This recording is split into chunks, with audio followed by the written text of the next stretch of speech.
छत्तीसगढ़ी गाने देखने के लिए हमारे YouTube चैनल को सब्सक्राइब करें और नए अपडेट्स जानने के लिए बेल आइकन के बटन को क्लिक करें।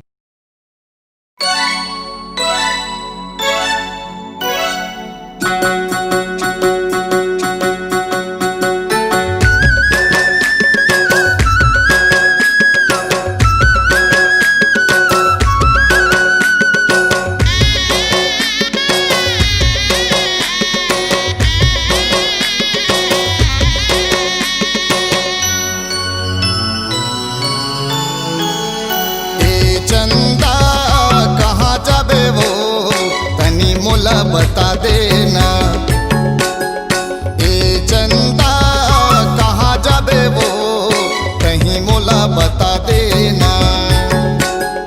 हो गए है दिल अब मोर दीवाना, कहाँ ले आए और कहाँ जाना।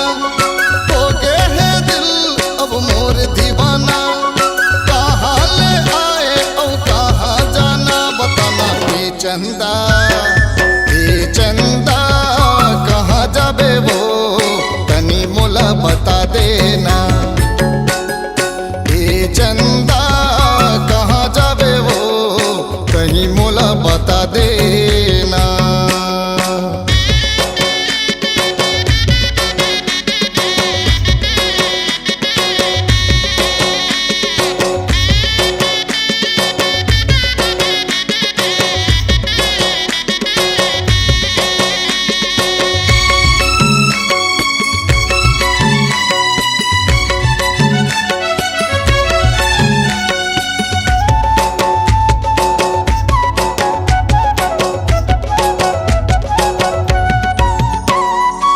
मन से मन कर मिलना, मोके छोड़ के ना जा।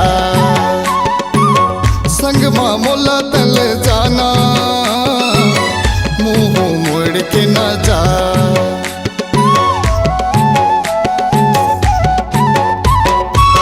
मन से मन कर मिलना, मोके छोड़ के ना जा। संग मोला तल जाना, मुँह मोड़ के न जा।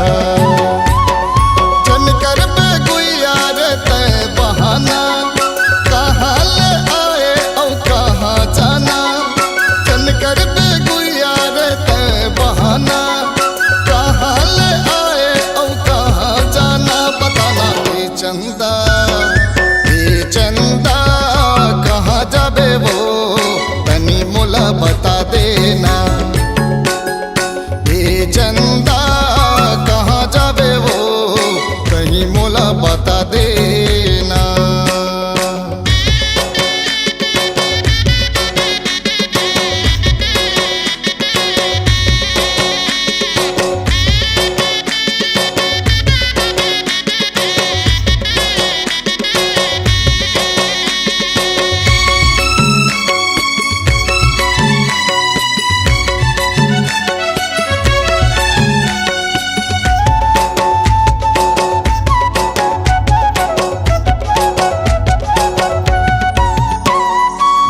दिल से दिल के मिलना, हो क्यों तोर दीवाना। हाँ नजर से नजर के मिलना, हो क्यों तोर दीवाना।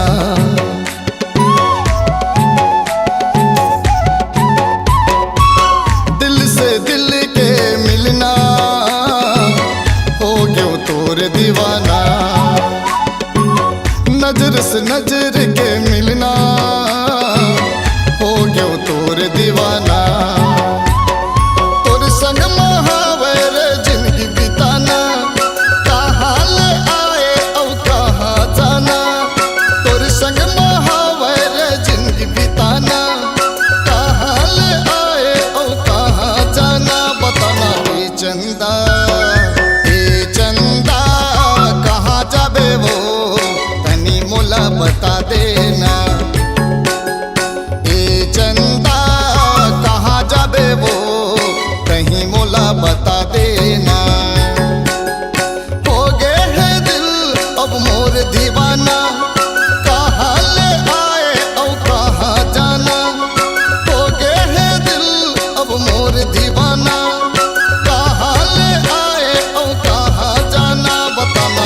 चंदा कहाँ जाबे वो तनी मोला बता देना। ए चंदा कहाँ जाबे वो तनी मोला बता देना।